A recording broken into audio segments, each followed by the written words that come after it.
경제학에 있어서 재화의 양이 부를 의미하지는 않습니다. 그래서 재화가 아주 많다고 하더라도 그것이 부를 나타내는 것은 아니죠.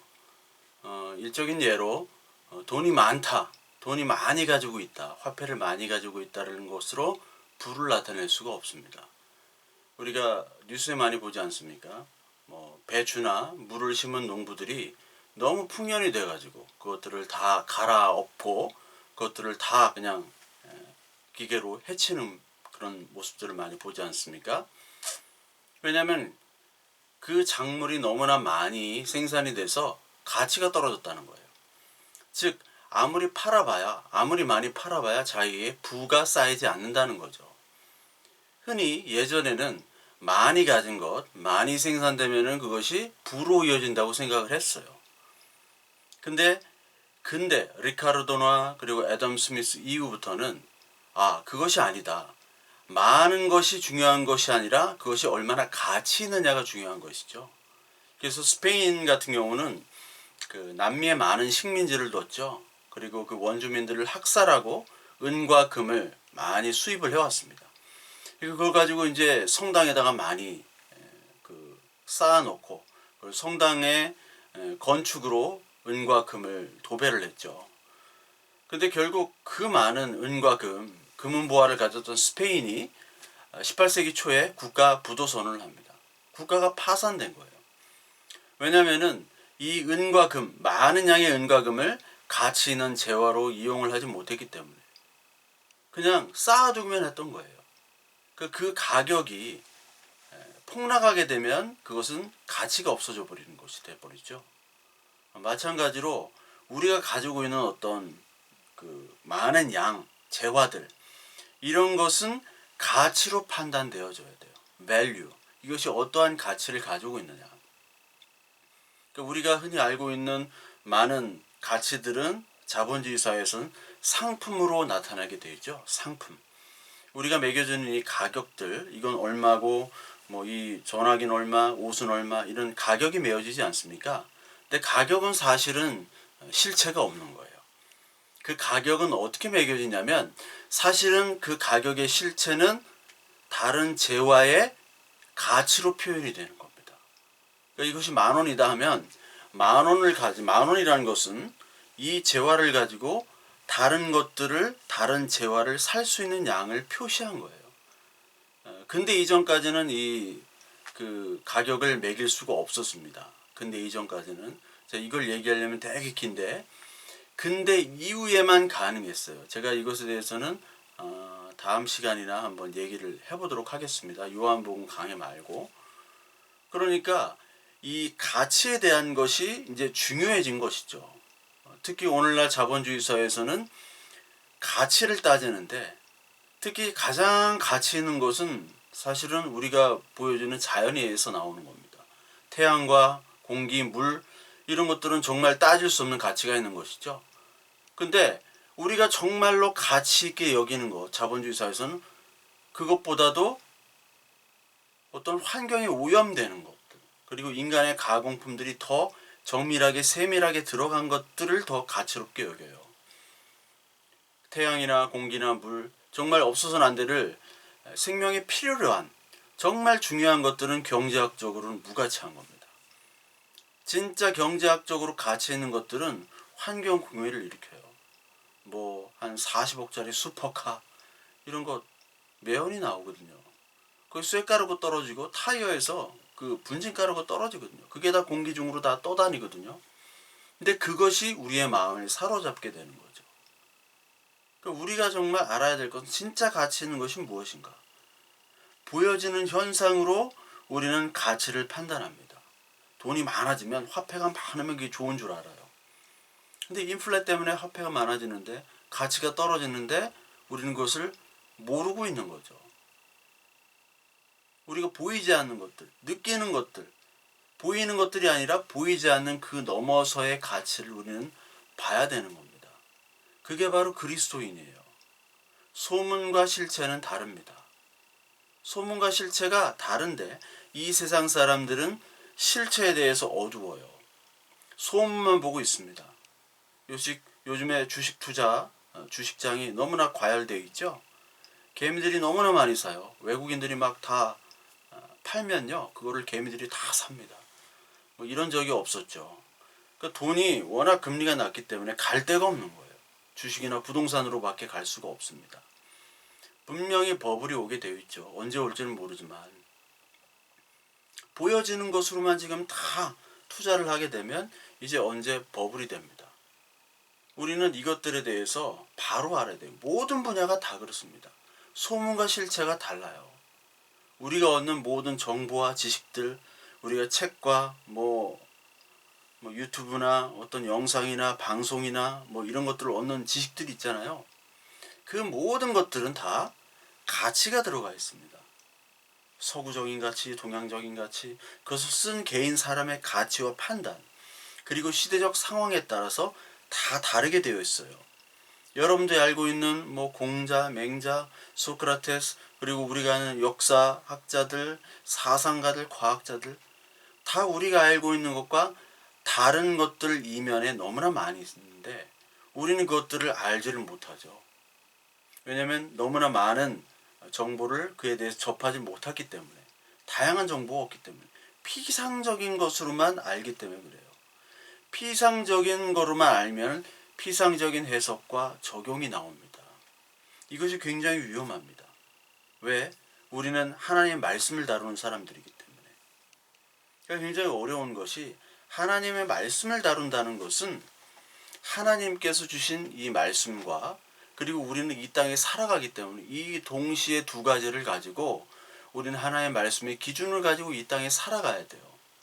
그러니까 매 순간 벌어지는 어떤 사건들, 그리고 판단해야 될 일들이 우리 하나님의 말씀을 가지고 판단해야 되는데, 구체적인 어떠한 말씀이 거기에 적용되지 않죠. 성경 말씀에 그런 것들이 안 나와 있잖아요. 그렇기 때문에 우리들은 하나님의 말씀 가운데 거해야 되지만, 동시에 이 세상의 것들이 어떻게 판단해야 되는가, 하나님의 말씀에 대해서 어떻게 판단되어지고 결론을 내야 되느냐, 이것에 대해서도 우리는 많은 노력을 기울여야 됩니다. 그렇기 때문에 그리스도인으로서 이 땅에 살아야 된다는 것은 참으로 피곤한 일이에요. 근데 이것을 다 무시하면요, 피상적으로만 보이는 소문, 누가 이렇게 성경을 해석했더라, 누가 이렇게 봤다더라, 그냥 소문만 듣고, 아니면 이렇게 이 사회 현상들은 하나의 말씀, 이 기독교적 기준으로 보면은 이런 거라더라. 근데 그것들이 너무나 피상적인 것으로 보여지게 되면 잘못된 선택을 하게 되는 거예요. 잘못된 적용을 하게 됩니다. 이렇게 잘못된 적용하는 사람들이 잘못된 지식을 가지고 거기에 용기와 신념을 갖게 되면 굉장히 무서운 그런 집단이 되어버리는 거죠. 단적인 예로 뭐 많은 예를 제가 들었지만, 정의란 무엇인가, 마이클 샌델, 거기에는 정의가 안 나온다고 얘기를 드렸죠. 거기는 맨 마지막 아리스토텔레스에 대한 찬양입니다. 근데 아리스토텔레스도 역시 계급주의자고 차별주의자예요. 이 민중의 서민들은 쉽게 말하자면 개, 돼지로 취급한 사람입니다. 차별적인 구조예요. 고급형 인간이 있고 저급형 인간이 있다. 저급한 인간들은 노예로 살아야 된다. 위에 귀족과 철학자들을 위해서. 철저한 사람입니다. 플라톤도 역시 철저한 사람이었고요. 근데 아리스토텔레스를 찬양해요. 우리의 모든 지식과 이 세상에 표방하는 사상과 지식들은요, 하나님의 말씀과 대적하기 때문에요, 인간 사회에서 차별과 선악을 나누게 되어 있습니다. 근데 우리는 기독교인인데 그걸 딱 보면 그런 거구나. 마이클 샌델이 정의란 무엇인가 해서 이렇게 얘기했어. 근데 정의란 무엇인가에 대해서 얘기하지도 않고 맨 마지막에 아리스토텔레스를 찬양했다. 아무런 비판 없이, 아무런 어떤 생각 없이 그거를 받아들이게 됩니다. 왜냐? 자기가 그것을 알지 못하기 때문에 그래요. 예수 그리스도를 믿는 사람들은요, 정말 피곤하게 살아야 됩니다. 하나의 말씀, 그리고 이 세상의 것들, 이 판단 기준을 어떻게 해야 되는가, 거기에 대해서 끊임없이 우리는 두 가지를 같이 추구해야 돼요. 특히 가장 선봉에 서야 될 사람들이 바로 목회자들입니다. 그러니까 목회자들이 그런 구분을 하지 못하고 그것에 게으르게 되면요, 이 교회가 정치 집단하게 되고 그냥 교제 집단이 돼버립니다. 계모임처럼 돼버리는 거예요. 지금의 교회 현실이 그렇죠? 아니, 교회는 늘 그랬습니다. 사실 바울 시대 때도 그랬고 예수님 시대 때도 그랬고 지금도 그렇습니다. 뭐 요 몇 년 사이에 가장 그 유명한 목사님이 그 팀 켈러 목사님입니다. 티모시 켈러. 이 사람이 리디메 프레스바이테리언 처치를 뉴욕의 맨하탄에서 이제 하고 있는데요. 담임입니다. 저도 이제 뉴욕에 갔을 때 거기를 한번 갈 기회는 있었는데 제가 그 동기 목사 있는 교회로 미리 거기서 예배를 하게 약속을 했기 때문에 못 갔는데 그 리디머 처치를 하는 그 팀 켈러 목사의 책들을 그 강연들을 많이 우리 신학생들이나 목회자들이 보고 읽고 그럽니다. 저도 뭐 많이 읽지 않았지만 책을 몇 권 읽었어요. 근데 크게 뭐 큰 두드러진 내용은 없습니다. 그런데 그 두드러진 내용이 없지만 그 결론에 도달하기 위해서 여기서 예시하는 많은 여러 가지 예화들이 있어요. 예화나 어떤 학문이나 인물들. 근데 그분이 이렇게 예화나 그 예시를 들을 때 나오는 것들이 인문사회 철학적으로 어느 정도의 기반이 있어야 되는 그런 글들을 쓰고 계세요. 보니까 특히 그 서구적인 관점에서 이 양반이 쓰기 때문에 뭐 올리버 웬델 홈즈 이 사람이 뭐 미국 옛날에 뭐 150년 전에 대법관이었는데 우리 잘 모르잖아요.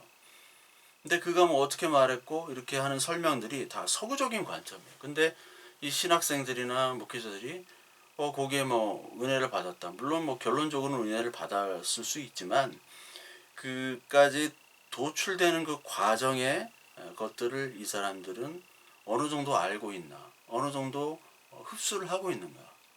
제가 볼 땐 별로 흡수를 하고 있지 않다고 보거든요. 그러니까 우리는 표상적인 것만 이렇게 보는 것 같아요. 신학교, 기독교에서 특히 더 그렇습니다. 그러니까 이런 사람들이 프란시 셰퍼 같은 굉장히 그 사상적인 기반이 탄탄해야 되는 자크 엘룰이나 이런 분들의 책을 볼 수는 없어요. 어려워서.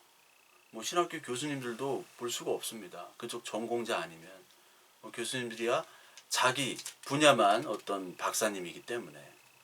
그러니까 우리가 가장 중요한 것, 이 예수 그리스도를 믿는 사람들로서 가장 중요한 건 뭐냐면 껍데기로만 이해해서는 안 된다는 거예요. 우리가 성경을 이해할 때도 이 세상을 이해할 때도 계속 그 알맹이를 파고 들어가야 됩니다. 우리가 껍데기로만 이해하게 되면 프로파간다의 희생자이자 그것을 가해할 수 있는 가해자가 될 수 있어요.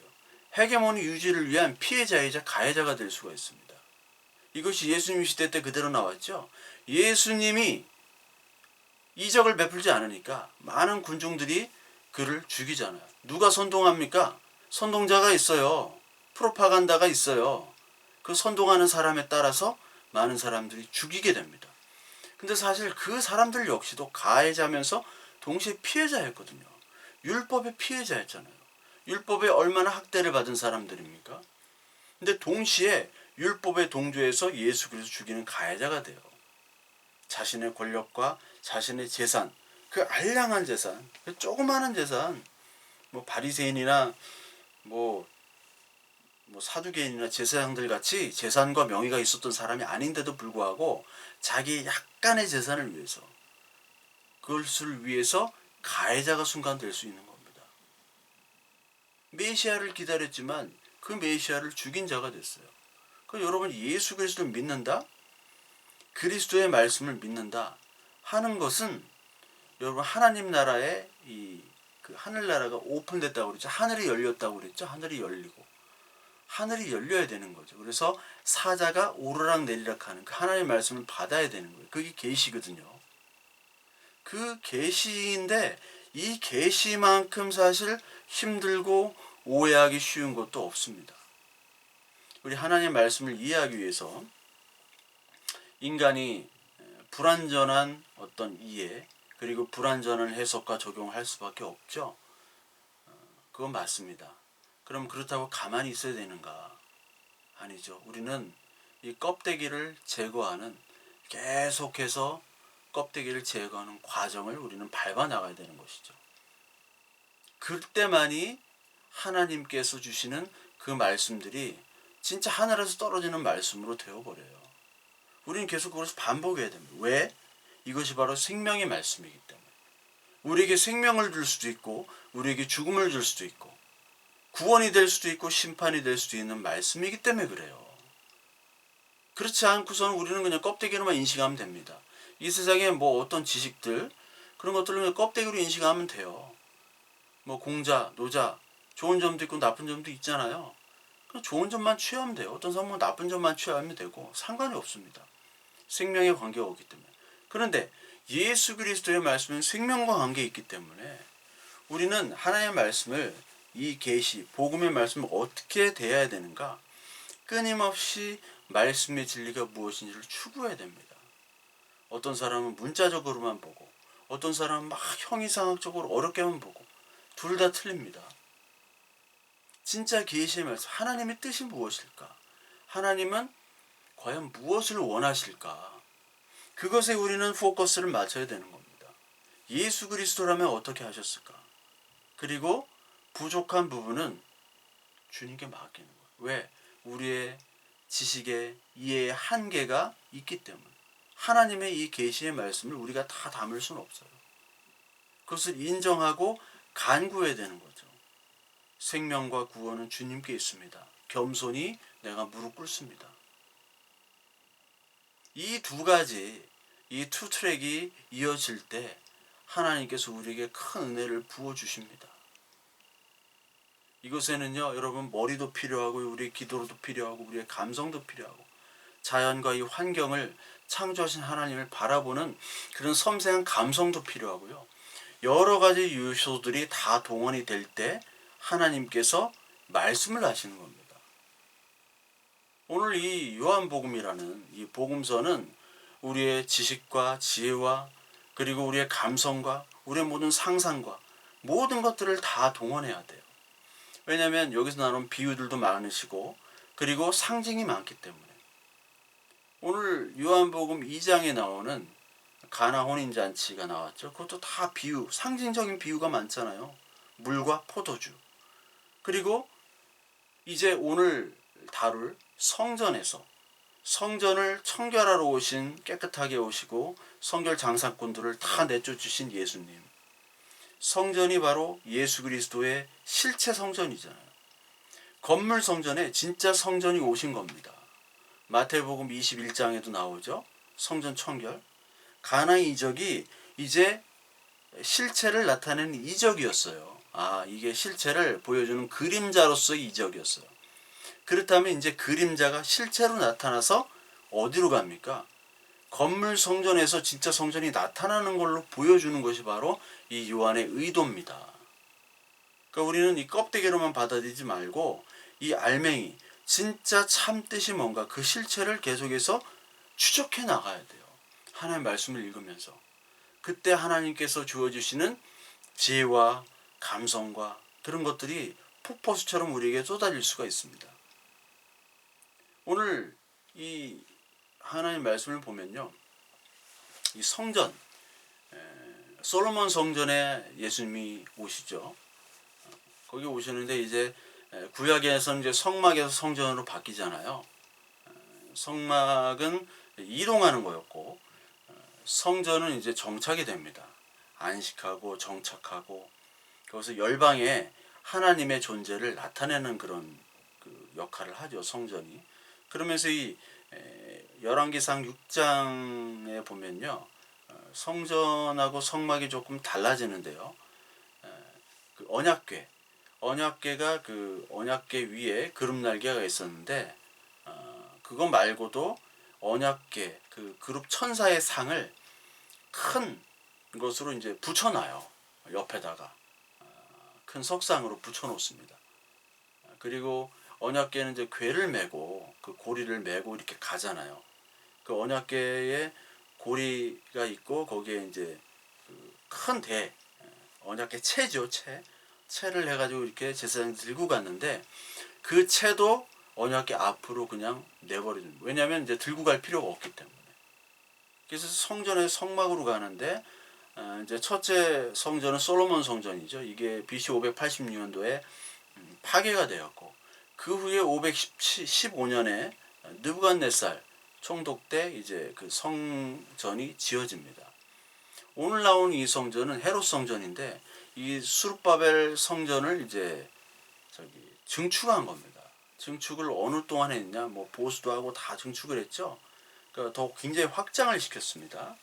그래서 안토니우스 요새도 거기 집어넣고 사내들인 건물도 집어넣었어요. 안토니우스 요새 같은 경우는 이제 로마군들이 그 예루살렘 성 안에서 어떤 소유 사건들이 있나 없나 그래서 감시하는 그 타워예요. 그 사내들인 공유에도 그 옆에 부속 건물로 있었습니다. 이것이 이제 BC 18년부터 28년까지 이제 46년간 증축을 하게 됩니다. 그래서 이 성전은 AD 70년 반란 전쟁을 일으킬 때 이제 티투스 장군에 의해서 이 성전이 다 파괴되고 이 성전의 그 좋은 대리석들 같은 경우는 콜로세움으로 이동하게 되고 뭐 그 포로로마노라고 있습니다. 로마 가면 거기에 건물들로 이제 다 분산되어서 나눠지죠. 그래서 콜로세움의 일부 돌들은 그러니까 성전에 쓰였던 돌이에요. 이 그 솔로몬 성전에 있었던 돌입니다. 모르셨죠? 그 이게 그 이태리 같은 경우는 그 북쪽 토스카나 지방 크레모나 그쪽 있습니다. 피렌체에서 그렇게 멀지 않은데 밀라노에서도 멀지 않아요. 그쪽 토스카나 지방이 대리석 산지 큰 산지가 있고요. 남쪽에는 뭐 곳곳이 다 대리석 산지예요. 이태리를 가보시면. 근데 가장 중요한 거는 어떤 반란을 냈거나 전쟁에서 승리를 한 그 지역의 신전이나 사원들 가장 대표적인 그것을 전리품으로 취해서 자기들이 가지고 있는 건물의 주춧돌이나 그런 돌로 쓰이는 거죠. 왜냐하면 굉장히 좋은 것으로 이미 갖춰진 돌이기 때문에 다 재단을 했기 때문에.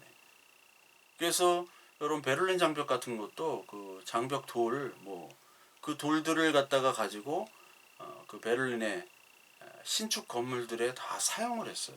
베를린도. 그러니까 우리 그때 로마 시대 때 그 로마가 이런 돌들을 가지고 자기의 어떤 권위, 자기의 어떤 승리를 상징하는 어떤 전리품으로 이들을 이용을 했다. 하여튼 이 6월절 성전 이 건물이 이제 나중에 이제 파괴가 되어 버리죠. 티수 장군 때. 그러니까 성전이라는 것이 파괴가 됐다는 것은 이 한 나라의 하나님이 사라진 거예요. 한 나라의 종교가 사라질 뿐만 아니라 생활과 정치 모든 소망이 사라진 겁니다. 지금 우리의 뭐 예배당과 그 예배 기준이 아니에요. 성전은 얼마나 중요했느냐? 그 사람들의 생활이었고 정치고 그 제의고 소망이고 하나님이 살아계신 곳이기 때문에 절대적인 가치가 있는 거예요. 우리가 생각하는 그런 어떤 성전을 뛰어넘습니다. 우리 상상 이상이에요. 그 의미가. 그렇기 때문에 지금 뭐 코로나 때문에 예배를 뭐 드린다 안 드린다 뭐 이런 문제가 아니에요. 그들은 죽어도 드립니다. 전쟁이 나도 그 6월절 아니 6월절이나 안식일이나 그 예배를 드리는 민족 아니었어요. 그러니까 성전 자체가 자신의 생명입니다. 근데 성전이 이 그 제사장들의 집단이잖아요. 성전을 관리하는 게. 그리고 성전 밖에는 이제 회당 중심의 바리새인들이 있어요. 그래서 제가 옛날에 설명드렸지만 옛날에 조선시대 초기 때 훈구파와 살인파가 있었다고 그랬죠. 그 훈구파와 살인파는 이제 사대부 중심이고 훈구파는 그 호족들, 귀족 중심이고 고려시대 때. 그러니까 말하자면 이제 제사장들은 이제 훈구파고 이 바리새인들은 살인파예요.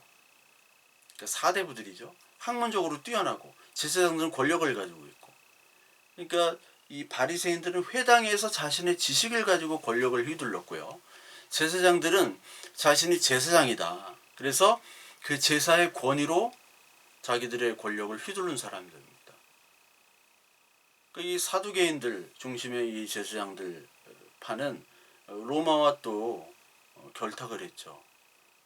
그러니까 예수님은 오셨을 때 이들 회당과 성전에서 하나님의 말씀을 전하기도 하고 그들을 꾸짖으셨는데, 바리새인들, 회당 중심의 바리새인과 성전 중심의 제사장 집단들을 그들에게 아주 그 마귀, 독사라고 예수님께서 얘기를 하셨죠.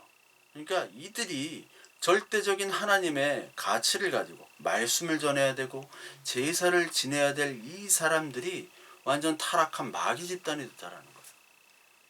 그러니까 삶과 소망의 장소가 성전이거든요. 여기서 다 하나님이 계시니까 그 장소가 이제 마귀 집단이 된 겁니다. 장사하는 사람들, 사기꾼 소굴로 바뀌었다는 거예요. 특히 오늘 이 성전에 들어가실 때가 절기가 6월절입니다. 6월절. 6월절 때는 이제 그 제사에 참여하러 20세 이상의 남자들이 다 몰려들죠. 레위기 23장과 민수기 28장에 6월절 그리고 나머지 절기에 대해서 얘기를 했어요. 예루살렘에서 그 성전에서 지켜지는 3대 절기, 여러분들도 뭐 잘 아시죠? 6월절, 무교절 같은 겁니다. 그러니까 6월절은 하루를 지키고요. 그 다음에 7일 동안 무교절을 지켜요. 그러니까 누룩을 넣지 않은 그 빵을 먹는 그 무교절. 그렇게 7일, 총 8일을 지킵니다. 그러니까 가장 중요한 6월절, 무교절이에요. 그 다음에 오순절이라고 불리는 게 있죠. 오순절, 초실절. 이게 이제 지켜지고, 그 다음에 장막절, 수장절이라고 불리는 장막절. 이 세 가지가 이제 유대교의 3대 절기입니다. 우리가 이제 7월달, 8월달에 교회 절기로 뭐 맥추절이란 걸 뭐 지키죠. 왜 하는지 모르겠지만 그 맥추절이라는 게 사실 초실절이에요. 오순절. 그것만 딸랑 지켜요. 7월달에 헌금이 별로 안 들어온다고. 무슨 의미인지도 모르고 지키죠. 이때 당시도 무슨 의미로 왜 하는지를 사람들이 몰랐어요. 의미는 알고 있었어. 6월절 알죠. 6월 그 문지방의 피를 가지고 넘어갔잖아요. 그 영이. 피가 없는 데는 다 죽고 다 짐승이고 뭐건 다 죽었으면 피가 없는 데는. 피가 있는 데는 살았어요. 뭘 뜻합니까? 패스오버, 파사흐, 히브리 말로. 예수 그리스도의 어린 양의 피로 말미암아 너희가 죽음의 문턱을 넘었다. 구원받았다. 즉 6월절은 잘 아시다시피 예수 그리스도를 나타내야 돼요. 구원을 나타내야 돼요. 예수 그리스도의 피, 죄사함을 상징해야 돼요. 그것의 의미가 있어요. 근데 이 사람들은 그것이 아니라 장사의 의미가 있죠. 야, 6월절이다. 이제 한몫하겠다. 전혀 관계가 없는. 목적과 그 절기의 의미가 전혀 없는. 그걸 지키고 있다고요. 완전 타락된 절기. 여러분 사우디아라비아 메카라는 아주 큰 그 종교 도시가 있잖아요. 메카에서 메디나라고 한 헤지라. 그 메카에 보면 아브라즈 알바이트라는 그 건물이 있어요. 이게 세계에서 세 번째로 높은 건물입니다.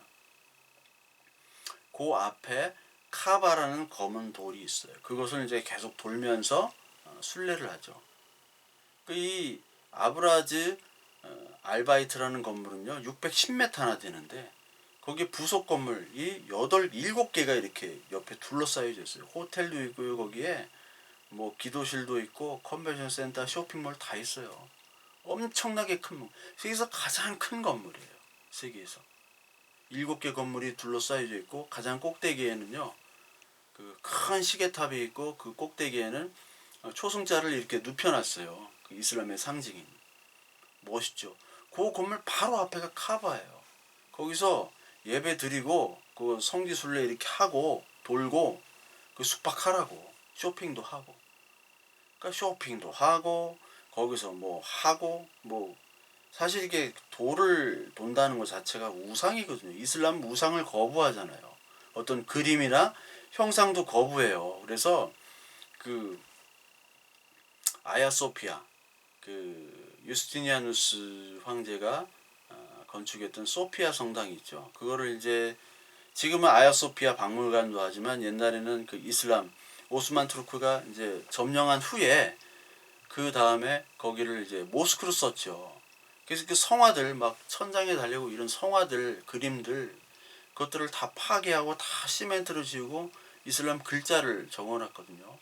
다 못 지워가지고 지금 흉물처럼 그렇게 되어 있는데, 그러니까 그들은 우상이나 어떤 그림, 하나님이라는 형상을 담아서는 안 돼요. 그러니까 글자만 있고 모양만 있습니다. 모양만. 그런 사람들이 돌을 우상으로 하고 있어요. 그러니까 이슬람이 얼마나 엉터리예요. 스스로 모순됨을 증명하죠. 그래서 메카라고 와가지고 거기 옛날에 뭐 몇백 명 압사당하고 그랬잖아요. 이게 뭐 하는 짓인지. 지들도 뭐 하는 짓인지 모를 거예요. 근데 이제 서양과 기독교와의 대결, 전쟁이 지금 미국과의 또 전쟁, 그런 계속 보복의 악순환이 그 이슬람을 강하게 키운 거라고 말씀을 드렸죠. 그냥 가만히 내버려두면 건 망할 종교예요, 이슬람. 아무것도 아닌데 전쟁 때문에 저렇게 더 커졌거든요. 지금 가장 크게 성장하는 게 이슬람이거든요. 태어나기만 하면 이슬람이니까. 그 마찬가지로 우리가 진짜 껍데기 예배를 드리는가 아니면 진짜 예배를 하는가. 지금 이 사람도 6월절 얼마나 열심히 드립니까? 멀리서 와가지고 걸어와요. 그때 막 수십 킬로 수백 킬로를 걸어옵니다. 그 제사를 드리려고. 근데 그거를 하나님이 인정하지 않거든요. 6월절을 잘 지키면 지킬수록 하나님이 인정하지 않아요. 그 6월절을 잘 지킨 적이 없어요. 요시야 때 6월절을 한번 지킨 적이 있는데 역대하 34장에 나옵니다. 1절부터 4절까지 여기 나오는데, 이때 요시야가 산당이나 아세라 우상 목상들을 다 제거를 합니다. 그리고 성전을 또 수리해요. 막 하도 우상을 갖다 붙여가지고. 요시야 이전의 왕들 므낫세 특히 아하스 왕 때는, 아하스가 히스기야 아버지 아닙니까? 그때는 이제 아수르에서 그 아수르 신전을 베껴다가 리모델링을 했어요. 그러니까 우상이 그 성전에 가득한 거예요. 막 여러 가지 상들, 그리고 음란의 신들. 우상 제거하고 성전을 수리하다가 보니까 율법책이 발견됐어요. 그 율법책을 보니까 6월절을 지키질 않은 거예요. 아, 이게 맞구나. 그러니까 이 절기 6월절이 변질되고요. 그리고 하나님에 대한 신앙이 이방신과 연결되면서 변질이 되어 왔어요. 근데 변질이 되다 보니까 이게 전통인 줄 알고 이게 맞는 걸로 생각하다가 이 하나님 율법책을 발견하게 된 거죠. 그래서 다시 종교개혁을 합니다. 35장부터는 이제 6월절을 지키는 것이 나오거든요. 근데 6월절을 잘 지켰어요. 하나님이 좋아하셨죠. 근데 그럼에도 불구하고 그 백성들의 삶에는 6월절을 지킬 만한 자세가 돼 있지 않았어요. 요시야 왕은 다 사람들을 불러놓고 6월절을 지킬 때 백성을 불러놓아서 말씀을 읽는 장면이 나옵니다. 그 역대하 35장에 말씀을 읽고 이대로 하자. 그리고 하나님의 말씀에 다시 순종하자. 하나님께로 다시 돌아가자. 주님이 다시 우리를 싸매고 우리를 고치실 것이다. 다 아멘 아멘 했지만 그들의 마음속은 전혀 하나님을 섬기는 준비가 되지 않았고 그들의 삶과 행실은 역시 마찬가지였다는 거예요. 그게 어디 나오냐? 예레미야 7장에 나옵니다. 예레미야 7장 2절에 보면 너는 여호와의 집 문에 서서 이 말을 선포하여 이르기를 여호와께 예배하러 이 문으로 들어가는 유다 사람들아 여호와의 말씀을 들으라. 만군의 여호와 이스라엘의 하나님께서 이와 같이 말씀하시되 너의 길과 행위를 바르게 하라. 그리하면 내가 너희로 이곳에 살게 하리라. 너희는 이것이 여호와의 성전이라 여호와의 성전이라 여호와의 성전이라 하는 거짓말을 믿지 말라. 성전이 아니래요. 여호와의 성전이라는 말을 거짓말을 믿지 말래요. 그러면서 5절에 너희가 만일 길과 행위를 참으로 바르게 하여 이웃들 사이에 정의를 행하며 이방인과 고아와 과부를 압제하지 아니하며 무죄한 자의 피를 이곳에서 흘리지 아니하며 다른 신들 뒤를 따라 화를 자초하지 아니하면 내가 너희를 이곳에 살게 하리니 곧 너희 조상에게 영원 무궁토록 준 땅이니라. 보라 너희가 무익한 거짓말을 의존하는도다. 그러니까 유월절을 지켰어요. 이때 예레미야 시대 때는 물론 요시야 이후를 주로 하지만 요시야 때도 마찬가지입니다. 요시야 이후 여호아스, 여호와김, 여호와긴에서 멸망을 하죠. 그러니까 그 요시야 때부터는 이제 종교개혁을 하고 했지만 그 다음부터는 이제 망조였다는 거예요. 하나님을 불순종하니까. 그렇게 앞에서는 백성 불러 모아서 말씀을 읽혔을 때 백성들이 그 앞에서는 순종하겠습니다 예했지만 하나님의 평가는 너희들 아직도 이방인과 고아와 과부를 압제하고 있지. 그렇잖아. 무익한 거짓말에 의존하고 있지. 정의가 없지. 도둑질하고 살인하고 간음하며 바알에게 분향하며 너희가 알지 못한 신들을 따르면서 9절에 나와요. 10절에 내 이름으로 일컬음을 받는 이 집에 들어와서 내 앞에 서서 말하기를 우리가 구원을 얻었나이다 하느냐. 이는 이 모든 가증한 일을 행하려 함이라. 가증한 일이래요. 가증한 일. 도둑질하고 간음하고 바알에게 분향하면서 나 성전에 와서는 여호와 주여 주여만 외치는 이 가증한 일을 내가 더 이상 보고 싶지 않다. 11절 7장 11절에 내 이름으로 일컬음을 받는 이 집이 너희 눈엔 도둑의 소굴로 보이느냐. 보라 나 곧 내가 그것을 보았노라. 여호와의 말씀이니라.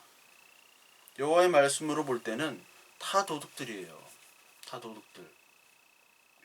예수님이 여기 성전 안에서 소와 양과 비둘기 파는 사람들, 그렇죠? 그리고 돈 바꾸는 사람들이 있는 것으로 보고 뭐 노건으로 다 이것들을 다 흩으시고 때리시고 그 사람들 상을 엎었죠.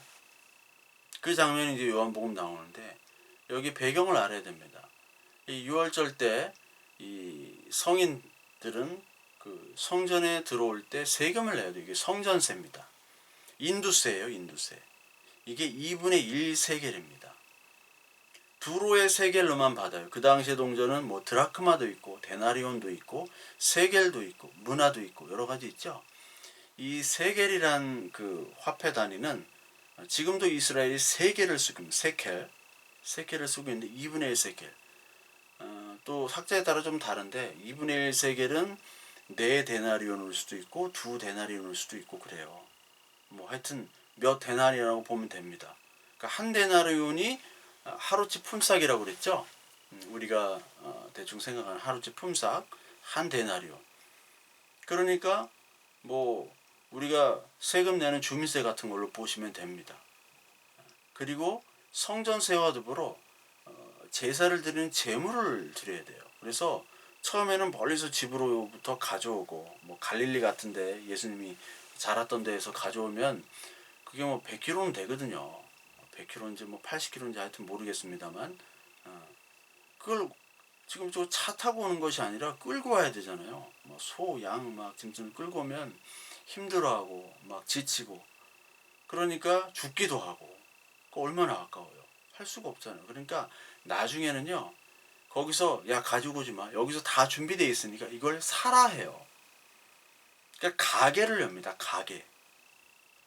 그러니까 세겔로 성전세를 내고 재물을 또 사야 돼요. 돈을 준비해야 되는 거예요. 돈을. 성전에 들어가려면. 특히 세겔. 두로의 세겔은 그렇게 통용되지 않았어요. 근데 왜 두로의 세겔을 하냐? 성전에 우상의 형상이 들어가 있는 것들을 안에다 들여놓으면 안 됩니다. 장사를 하거나 그래서는 안 돼요. 우상이 들어가면 안 되기 때문에 다른 동전들 뭐 드라크마, 데나리온, 뭐 드라크마는 그리스 동전이에요. 그리스 화폐였습니다. 지금은 유로로 쓰지만 데나리온 로마의 화폐잖아요. 다 황제의 그리고 인물들의 상에 들어가 있죠. 화폐에. 근데 두로의 세겔만 없어요. 그래서 거기서 환전하면서 장사를 하는 겁니다. 환전상이 있었어요. 이 환전상은 제사장 가문, 안나스 제사장 가문에 속해 있어요. 안나스 상회라고 보면 됩니다. 그래서 거기에 우상이 없는 동전을 바꾸는 거죠. 막 로마 돈, 그리스 돈 막 들어옵니다. 뭐 몇 배를 튕겨가지고 이렇게 환전을 한 거예요. 수수료를 그렇게 챙겼어요. 그리고 재물, 소, 양, 비둘기 이런 거, 포도주, 올리브 기름 이런 거 다 팔았습니다. 왜 전제도 있고 여러 가지 있으니까 포도주, 기름 다 팔았어요. 환전상 폭리를 취하고 이 가게에서 또 폭리를 취하죠. 제사장 가문 지경이에요. 여기서 구입한 증명이 없으면 제사를 드릴 수 있고 제사를 드릴 수가 없어요. 그리고 여기서 구입한 동전이 아니면 그 세겔 동전이 아니면 드릴 수가 없습니다. 도장이 있어야 돼요. 제사 규격품이에요, 이게. 딴 데서 가져오면 안 돼요. 그럼 부정한 것으로 간주가 됐어요. 이런 짓거리를 하고 있었다는 거예요. 특히 안나스 상회 환전도 하고 이 제사 그 짐승들을 파는 이 안나스 상회는 원래는 성전 안에는 장사해서는 안 됩니다. 근데 안나스 상회의 그 위치가 왕의 행각, 솔로몬 행각들이 있어요. 큰 그 맨 그 가해입니다. 성전 그 성에 그 가해에 지나가서 훌다 게이트라는 게 있고 그 안에 들어가야지 이제 그 성전 뜰로 들어가요. 그러니까 정확히 말하자면 성전 약간 밖에 위치했어요. 바로 밖에. 그렇기 때문에 율법을 교묘하게 피한 거죠. 교묘하게 피해가지고 우리는 율법을 잘 지키면서 합법적으로 장사하는 걸로 그들은 얘기하는 거예요. 그래서 이들이 안나스상이라고 있죠. 안나스가 이제 그 AD 15년까지 제사장을 지냈고요. 그 다음에 자기 아들인 엘르아살이 한 1년 하다가 지금 예수님 시대의 제사장은 가야바입니다. 좀 오래 했어요. 20년 동안 했어요. 18년부터 AD 37년까지. 그 다음 맨 마지막에 제사장 그 안나스 가문에서 한 사람이 요나단인데 이건 또 아들에게 물려줘요. 그러니까 자기가 대제사장으로 있다가 자기 아들에게 물려줬다가 또 사위에게 물려줬다가 또 아들에게 물려줘요. 왜? 돈과 권력을 가지고 있으니까. 오늘날도 교회에서도 마찬가지로 생각하시면 됩니다. 돈과 권력이 없으면 아무도 안 하려고 그러겠죠. 그 힘든 걸 뭘 하겠어요. 그래서 제사장, 가문은 사두개인, 특히 이 성전 관리와 사두개인들과 그리고 로마 총독과 결탁되어 있어요. 그래서 이 이스라엘 백성들, 유대인들에게는 반민족 행위를 하는 사람들이었어요. 그래서 66년도에 그 대로마 전쟁이 일어납니다. 반역이 일어나죠. 그래서 예루살렘을 무나엠이라는 장군이 점령을 해요. 그때 가장 먼저 학살한 가문이 바로 제사장 가문들을 다 죽여버렸어요. 한 명도 남지 않고. 왜냐면 이때 제사장들이 뭐라고 했냐면 특히 대제사장이 유대인들에게 나를 아버지로 부르라고 그랬어요. 아버지를 삼아라. 피 다 빨아먹고 아버지라고 불려라. 그게 좋은 거죠. 이제 명예까지 돈과 명예 다 착취하는 그런 족속들이 바로 제사장 가문, 특히 대제사장 가문이었어요. 아버지가 father죠. 캐톨릭에서 신부를 father라고 합니다. 뭐 결혼도 하는 사람이 왜 father라고 불려요? father. 교회에서도 그러죠. 어떤 인간들은 영적인 아버지다라고 얘기해요. 저분은 영적인 아버지. 나는 영적인 아버지야. 나는 너희들의 제사장이야. 너희들은 내 제자야. 이거 다 사기꾼들이 하는 얘기입니다. 그러니까 영적인 아버지라고 부르라고 하는 사람들은 다 여러분 조심하시고 떠나야 됩니다. 사기꾼입니다. 선생도 없고 아버지도 없어요. 오직 아버지와 선생은 한 분이시라고 예수님이 얘기했어요. 수많은 선생이 있으나 영적인 아버지는 하나도 없죠. 디모데서에게 바울에게 얘기했잖아요. 영적인 아버지 없어요. 아버지가 우리는 똑같은 성도입니다. 사기꾼들이 쓰는 용어예요. 속지 마십시오. 여러분들은 너무나 잘 속기 때문에 뭔가 그냥 소문이 들리면 저 사람이 소문이 정말 좋구나. 그럼 좋은 사람인 줄 압니다. 실체가 달라요. 실체를 여러분들은 늘 기억해야 돼요. 실체.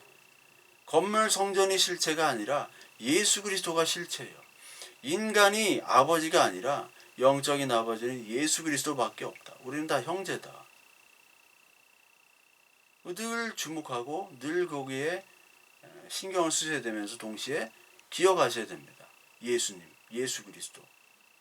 그 예레미야 7장의 평가가 이 하나님, 특히 예수님이 오셨을 때 이 성전에서의 고통과 분노를 우리는 아는가? 왜 이렇게 분노를 하셨고 예수님 분노를 하시면서 고통스러우셨을 거예요. 왜 이들은 이렇게밖에 나를 이해하지 못하는가? 하나님을 위한 장소가 왜 이런 장소, 탐욕의 장소가 되었는가? 분노하시면서 고통스러워하셨단 말이에요. 예루살렘을 보시면서 예루살렘아 예루살렘아 어찌하여 나를 핍박하느냐? 내가 너에게 복음을 전하러 왔는데 복음을 전하러 온 사람을 죽이는 겁니다. 얼마나 아픕니까? 자기 자녀들에게 죽임을 당하는 거예요. 자기 자녀에게 죽임을 당하고 자기 자녀에게 학대를 당하는 그 부모의 심정 당해보지 않고는 모르죠. 그 심정을 가지고 이 사람들을 대하는 예수 그리스도. 분노를 하지만 그 분노 속에서 그 예수님의 슬픔과 아픔을 발견해야 됩니다. 아, 예수님이 화를 내셨다. 여기서만 지금 피상적인 거예요. 예수님 그 안에 있는 피눈물을 봐야 돼요. 화내시면서. 이들은 나를 기리는 예수 그리스도의 피를 기는 절기와 제사, 그 행사를 돈벌이로 하는구나. 여러분, 예배가 돈벌이가 되면 됩니까? 행사가 돈벌이가 되면 돼요? 여러분, 절기연금 같은 거 있죠? 절기연금. 절기가 우리가 지켜지죠? 저희 교회는 안 지킵니다. 근데 많은 사람들이 지키죠. 없는 절기도 갖다가 붙이고, 성탄절 행사도 하고, 여러 가지 절기를 갖다 붙이죠.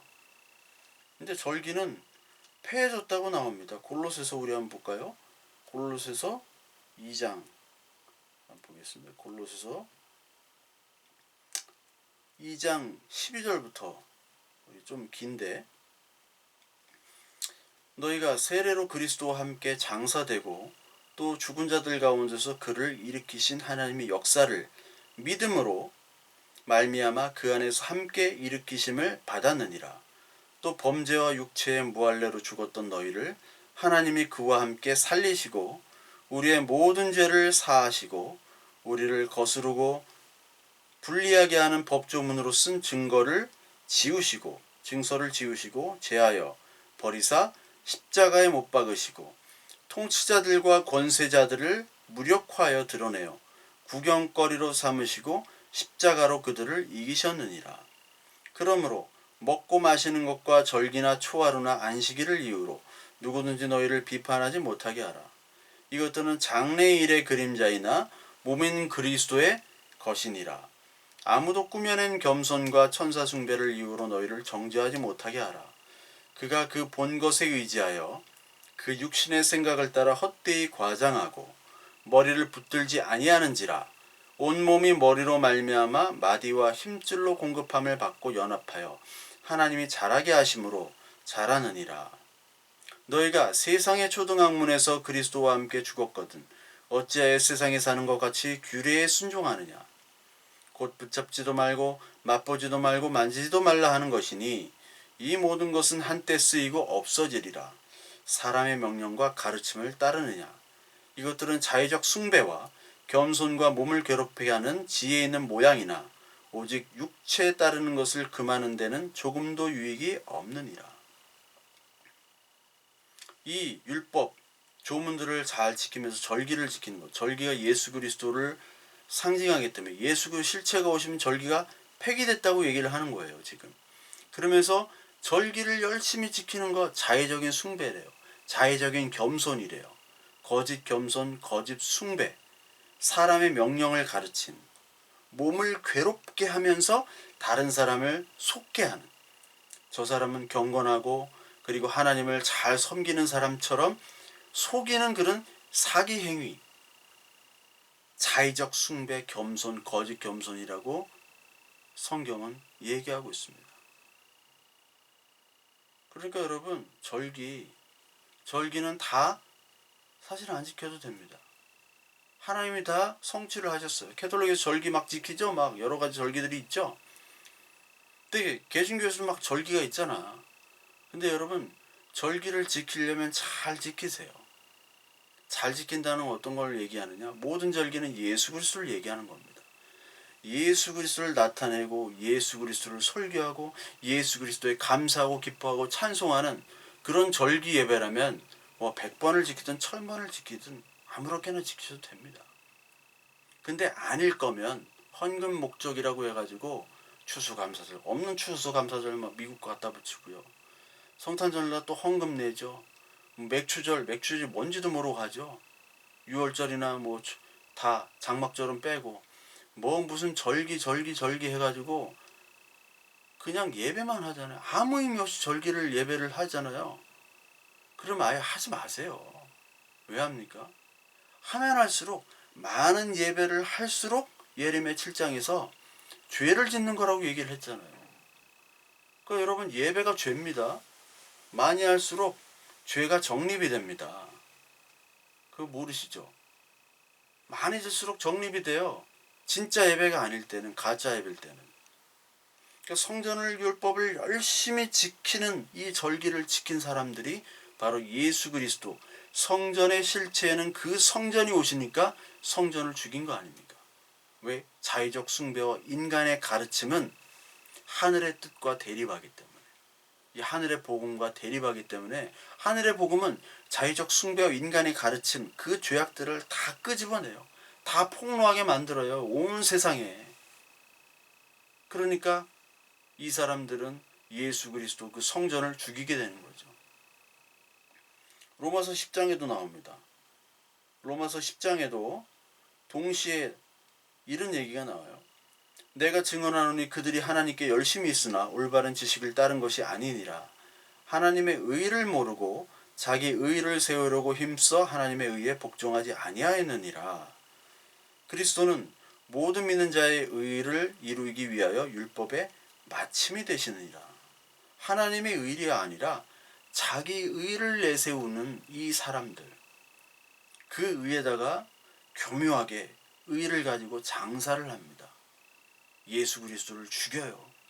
자신의 이익을 포장합니다. 의로. 그 영적 아버지로 불리기를 원합니다.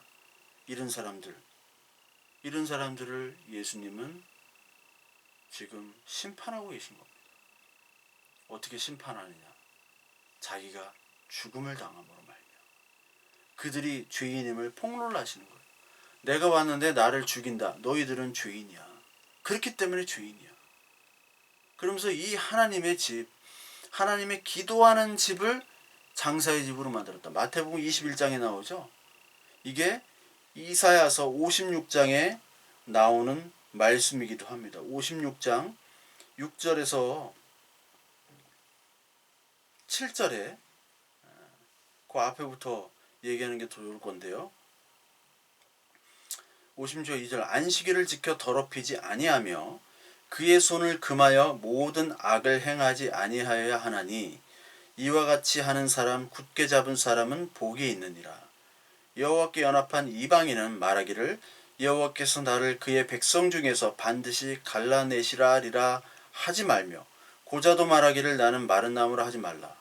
여호와께서 이와 같이 말씀하시기를 나의 안식일을 지키며 내가 기뻐하는 일을 선택하며 나의 언약을 굳게 잡는 고자들에게는 내가 내 집에서 내 성 안에서 아들이나 딸보다 나은 기념물과 이름을 그들에게 주며 영원한 이름을 주어 끊어지지 아니하게 할 것이며 또 여호와와 연합하여 그를 섬기며 여호와의 이름을 사랑하며 그의 종이 되며 안식일을 지켜 더럽히지 아니하며 나의 언약을 굳게 지키는 이방인마다 내가 곧 그들을 나의 성산으로 인도하여 기도하는 내 집에서 그들을 기쁘게 할 것이며 그들의 번제와 희생을 나의 제단에서 기꺼이 받게 되리니 이는 내 집은 만민이 기도하는 집이라 일컬음이 될 것입니다.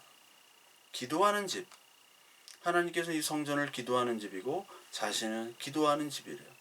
주님이 하나님께 기도했고 우리가 주님께 기도하고 그리고 주님의 이름으로 기도하며 하나님, 성부 하나님께 상달되는, 그러니까 성삼위 하나님과 우리가 하나 되는 것이 바로 기도죠.